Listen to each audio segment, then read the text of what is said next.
안녕하십니까. 5월 20일 낮 김경국TV 시작하겠습니다. 문재인 청와대의 관봉권 특활비 의혹 한 자락씩 서서히 드러나고 있는 것 같습니다. 문재인 청와대 당시 김정숙 여사의 옷값 의혹과 관련해서 수천만 원의 옷값을 관봉권으로 지급했다, 이런 사실은 이미 문재인 정권 당시 김정숙 씨에게 의상을 판매했던 유명 디자이너 브랜드 근무자가 사진과 함께 2022년 12월 당시 자유일보죠, 제보에서 알려졌던 사실입니다. 관봉권은 아시다시피 조폐공사가 한국은행에 신권을 보낼 때 액수와 화폐 상태에 이상이 없음을 보증하는 의미로 십자 형태의 띠를 두르고 비닐로 싼 돈을 말합니다.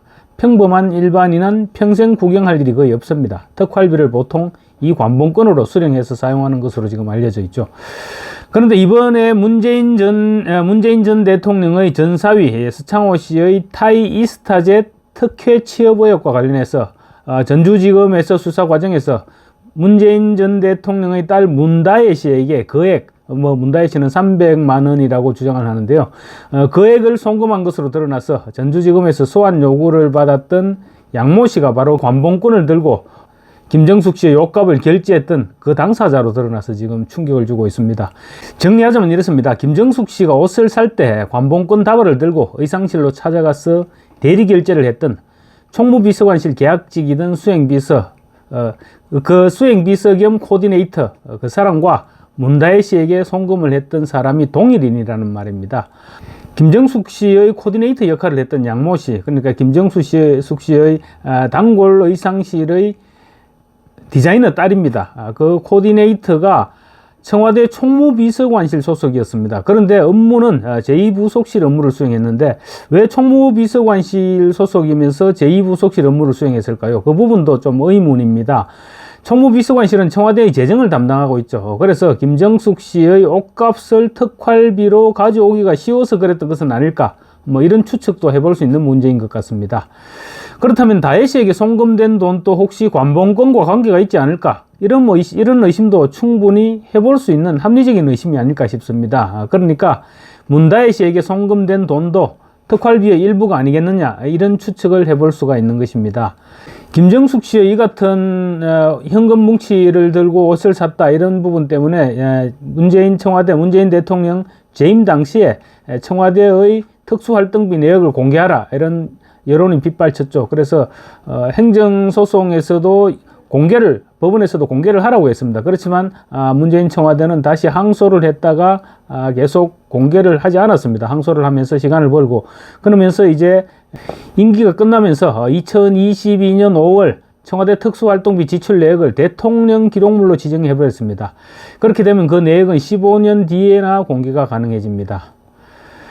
양모 씨는 김정숙 씨의 단골 디자이너의 딸이고 프랑스 국적이며 검찰의 소환 요구에 응하지 않아서 지금 출국 정지가 되어 있습니다. 내국인은 출국 금지인데 외국인은 출국 정지를 시키는 것이죠. 양모 씨는 김정숙 씨가 대통령 전용기로 타지마할을 방문했을 때도 동행시켰을 정도로 핵심 측근이다, 이렇게 볼 수 있을 것 같습니다. 이와 관련 문다혜 씨는 지난 17일 페이스북이 아니고 자신의 트위터 계정이죠, X 계정에 딸랑 300만 원이라는 식의 글과 함께 소중한 친구 출국 정지를 좀 풀어주시라, 이런 검찰에 항의를 하는 글을 올렸었습니다. 그리고 조금 있다가 300만 원 부분은 무슨 이유에서인지는 몰라도 곧바로 X 계정에서 삭제를 했습니다. 제가 썸네일에도 사진을 올렸는데 바로 이 사진이 당시 청와대 김정숙 씨의 의상을 판매했던 유명 디자이너 브랜드 근무자가 당시 언론에 제보했던 사진입니다.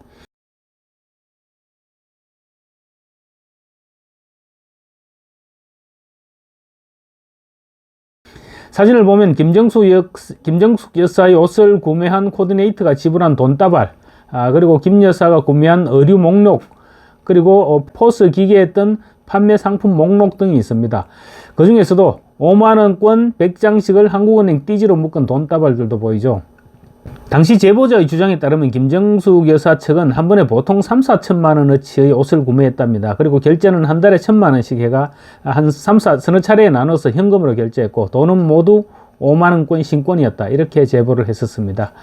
이제 검찰에서 곧 수사에 착수할 김정숙 씨의 타지마할 혈세 관광과 그 부분과는 별도로 또 이 문제도 그리 간단치 않을 것으로 보입니다. 김정숙 씨의 관봉권 옷값과 그리고 문다혜 씨에게 송금된 돈이 양모 씨라는 연결고리 때문에 연관성을 띠게 됐기 때문입니다.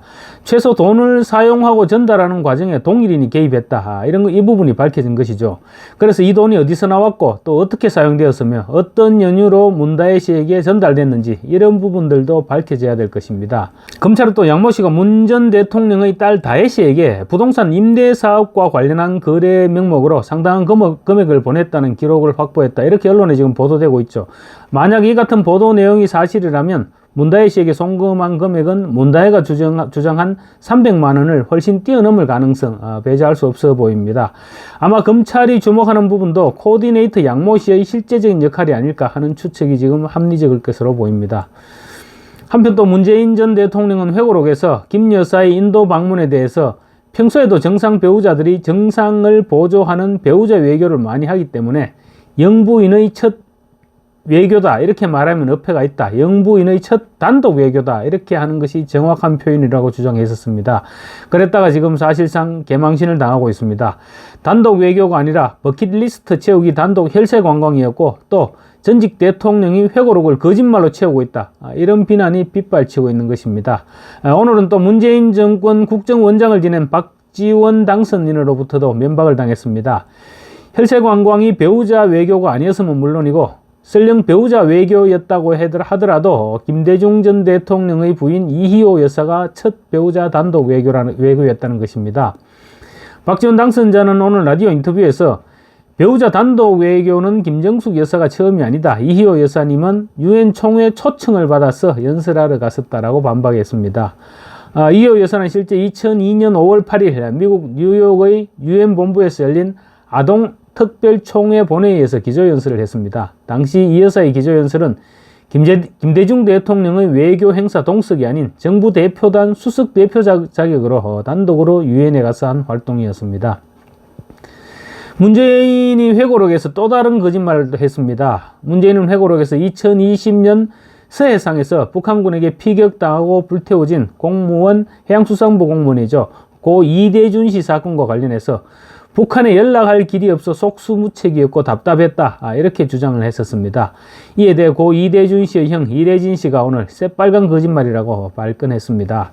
이래진 씨는 오늘 언론 인터뷰에서 당시 청와대와 국정원, 통일부, 그리고 국방부의 한라인 등으로 대북 연락망이 분명히 존재하고 있었고 유엔사에도 있었는데 연락할 길이 없었다는 게 말이 되느냐 하면서 분통을 터뜨렸습니다.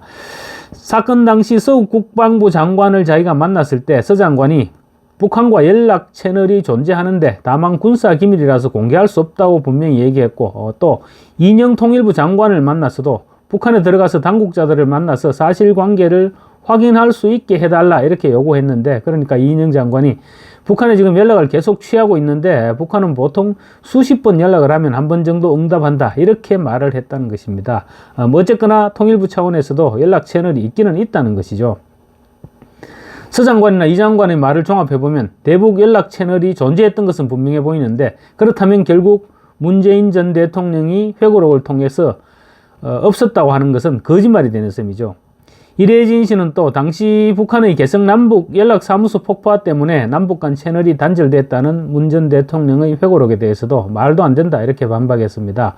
당시에는 김성태 전 쌍방울그룹 회장 같은 일개 기업인도 북한과 돈거래를 주고받는 그런 얘기를 나누는 채널이 가동되고 있었는데 기업도 가진 대북 연락망을 정부가 갖지 못했다는 것을 누가 어떻게 수긍할 수 있겠느냐는 그런 주장입니다.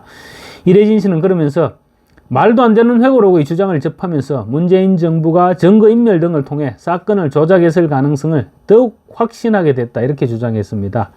이래진 씨는 당시 문재인 정부는 사건 관련 군 통신 자료들을 삭제하는 등 은폐와 조작에 전력을 기울였던 정황이 뚜렷했다. 감사원도 문재인 정부가 동생이 월북을 시도한 것으로 꾸미기 위해서 첩보를 조작한 것으로 파악했다 이렇게 주장하면서 감사원 감사 결과에서 드러났듯이 자신들의 죄를 덮기 위해 사건을 조작했지만 그럴듯한 변명을 내놓기 쉽지 않으니까 그냥 북측과 연락할 길이 없었다는 너무나 손쉽게 반박이 가능한 변명으로 넘어가려 한 듯했다, 이렇게 주장했습니다. 그러면서 결국 문재인 정부가 사건을 조작했다는 의심을 더욱 더 확신하게 하는 그런 자승자박으로밖에 보이지 않는다고 주장했습니다. 문재인 전 대통령이 지금 어설프게 회고록을 집필했다가 곳곳에서 거짓말 논란이 터져나오고 있습니다. 뿐만 아니라 부인 김정숙 씨의 혈세 관광을 덮어주는 상남자 역할 한번 해볼래 하다가 지금 오히려 벌집을 건드린 그런 궁지로 내몰리고 있는 것입니다. 문재인 정권은 임기 내내 전임 박근혜 정권의 특활비 수사로 재미를 보았죠. 이제 거꾸로 특활비 문제로 문재인이 발목을 잡히지 않을까, 그렇게 보여지고 있습니다. 감사합니다.